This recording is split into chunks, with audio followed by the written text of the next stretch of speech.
Before we start, if you enjoy this video, there are many more like it already on the channel with many more like it to come in the future, so subscribe. With all of this virus shit going on, I'm going to be dropping 4 videos a week. And also, I know it's annoying how much YouTubers ask for likes, but the reason they do that is because it really helps, so please drop a like. The Denver Nuggets probably just ended a very interesting season. We don't know what's going to happen yet, so I'm just going to assume it's over. The team has a 43-22 record, which was good for the 3rd seed in the West after getting the 2nd seed last year and losing in the second round of the playoff. This team is fairly young. Their 2 best players are obviously 25-year-old Nikola Jokic and 23-year-old Jamal Murray, and there are not many veterans on this team, the oldest player being Paul Millsap at 35. So after their first year making the playoffs as a high seed in the West, they were viewed as an up-and-coming team. However, with this season being pretty much the same as last year with only a few changing factors, it seems like this team is hovering around its current ceiling. And something needs to change in order for them to go from pretender to contender. And as you can tell from the thumbnail, I definitely feel some drastic changes are necessary. This roster is very good. However, I think they are missing the piece necessary to make them a legitimate threat in the West. And I wanted to talk about how they get that piece, and I wanted to talk about this team in general because it's an interesting one. So roll the intro.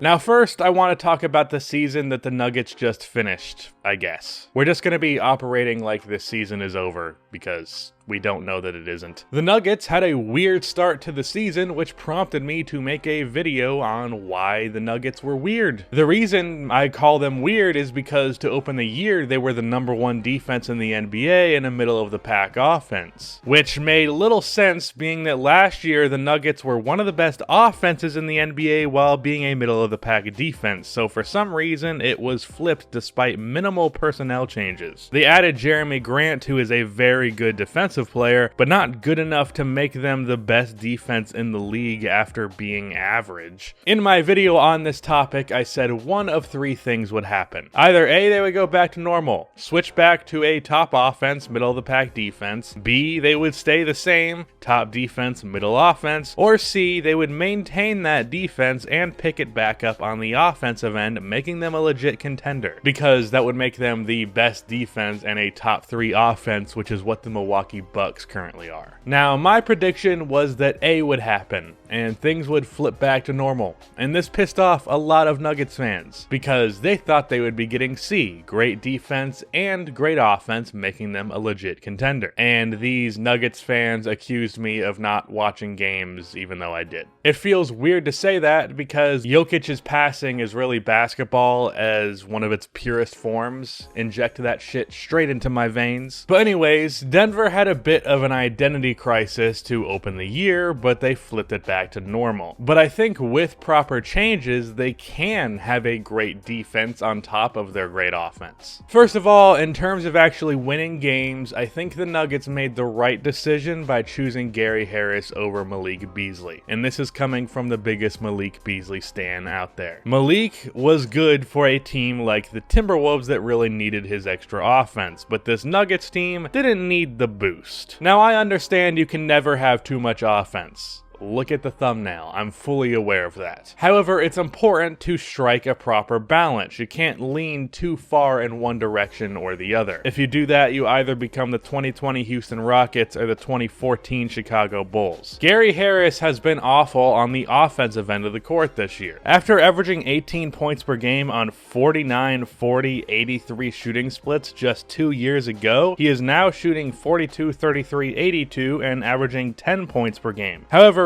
the one big improvement is that he took his great defensive potential and turned it into actually great defense. Gary Harris is one of the best defensive guards in the NBA. Unfortunately, it seems like he traded his offense for his defense. But Malik Beasley is a pretty damn bad defensive player. Not horrible, but about as close to it as you can get. So I think even with Beasley appearing to be the far more appealing option, they made the right call in sticking with Gary Harris. Because if Gary can just come back to being, let's say, a 37% three-point shooter, he will be a very valuable player. More valuable than Beasley would have been starting for this team, in my opinion. But as for how I think they become a better defensive team, well, I think the simple answer is finding a versatile wing. They currently have Torrey Craig as their best defensive wing, however, he is pretty shit at offense, so only plays 17 minutes a game. But a Robert Covington type of player would make a big difference. Also, eventually you are going to have to find a replacement for Paul Millsap. He is 35, he's going to retire or get worse within the next few seasons. And before you yell at me, I am going to talk about Michael Porter Jr., just give me a minute. The Nuggets could also definitely sacrifice some offense off of the bench and replace those players with some defensive guys. But really, I think just starting Jeremy Grant would make a big difference. Honestly, you could just start him over Gary Harris because he's basically a bigger, more athletic Gary Harris with a more consistent three ball.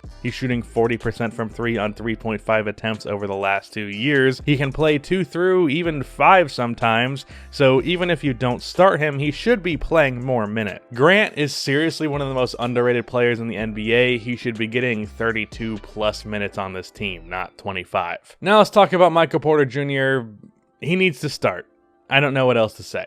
Even before the injuries, I was hesitant on Michael Porter Jr. He seemed a little too reliant on making difficult shots. Offense never seemed to come easy to him. He was just great at forcing it. And while his form looked good and he shot good percentages from 3 in high school, I had my doubts as to if he was actually the prolific shooter that he was hyped up to be. However, he does seem to be a great shooter. Granted, the sample size is unfortunately small, but he shoots 42% from 3 on 2 attempts over his 48 career games, but what makes Michael truly deadly is his off-ball ability. Yeah, I know. I'm going to drone on about off-ball ability some more. Get over it. When you watch MPJ play, it is remarkable how adept he is off-ball. He is a fantastic cutter, is constantly moving off of the ball, either for cuts or for threes. He has 60% of his 2s assisted, which is a very high rate, and 84% of his 3s assisted. And the reason I'm bringing this up is because you have a 6'10", extremely athletic guy with long arms who is fantastic off ball. Can you build a more perfect player to play with Jokic? Because I don't think you can. Every skill that Jokic has plays perfectly off of Michael Porter Jr. His cutting and shooting is everything that the Denver offense is based on. And the Nuggets have been one of the best offenses in the league with that game plan, doing it with 2 6'4" guards. You have a 6'10" motherfucker with that same ability and you're not playing him? I understand being cautious about injury. But come on, Mike Malone, this is not excusable. While yes, there might initially be big growing pains with Michael Porter Jr. becoming an essential part of the game plan, who really cares? Was this team expecting to win a championship this year? MPJ hitting his potential, which is in my opinion a player that is better than Jokic, means this team can actually be a contender. But they refuse to do it for some reason. But anyways, another suggestion I have is that they make a pretty big trade. As you can tell from the thumbnail, I am in favor of them trading for Damian Lillard. However, also I think Bradley Beal is fine and far more realistic. The reason I suggest this is because one of the biggest issues that I have with Denver's offense is Jamal Murray. Murray has had a weird career so far. He's definitely one of the better players from his draft class. He certainly is not a bust, but I wouldn't say he's lived up to his potential either. It's a weird middle ground. I'd consider him a disappointing player, but not so much so that I'd really criticize him for it. I think Murray could be used more as a ball handler in Denver's system, but even then, he should be better than this as a primarily off-ball guy. Good enough to be at least a top 30 player in the NBA, but he isn't. His 5.5 threes a game on 36% shooting over the past few years has probably got to be the most disappointing aspect of his career, because at this point he was expected to be one of the best shooters in the NBA, and he's just an above average one. So I think he should be traded for either Dame or Beal, as well as multiple first round picks and whatever other assets you can throw in that are not named Michael Porter Jr. I think Murray and a large handful of firsts would get you Dame in a season or two. After the Blazers missing the playoffs this year, I imagine they will retool and go all in next year, and if that fails, which it probably will, I expect them to go into a rebuild. At that point, Murray will be 24 or 25, but never having been completely unleashed with his offensive potential, and Denver would have a lot of firsts to send Portland's way. I think it would be a trade similar to the Paul George one. One exciting young player and a lot of firsts. I would try my damnedest to hold on to MPJ in any scenario here. He just has too much potential, though maybe 2 years of unforeseen changes could make you more willing to let him go. We'll see how that goes. The biggest issue with Denver that was really exposed last year in the playoffs was their lack of shot creators. Murray's okay at it, Jokic can post up, but that is really it, and that's not enough. A guy like Damian Lillard would give this Denver team the late game shot making, and he would also work perfectly with Jokic. He is also a great cutter and shooter. Let's say 2 years from now, the Nuggets are walking into the season with Lillard, Gary Harris being a solid three-point shooter, Jeremy Grant, Michael Porter Jr., and Nikola Jokic with some defense off of the bench. I think that's a contending team for sure, assuming that MPJ lives up to his potential and is not too injury prone. So that's how I think Denver could take the next step. Unfortunately, as they are going right now, I don't expect them to become a contender and just stay a pretender, but with some changes like these, they could definitely get there. That's the end of this video. Please be sure to like and subscribe for more NBA content like this, and cue the outro music.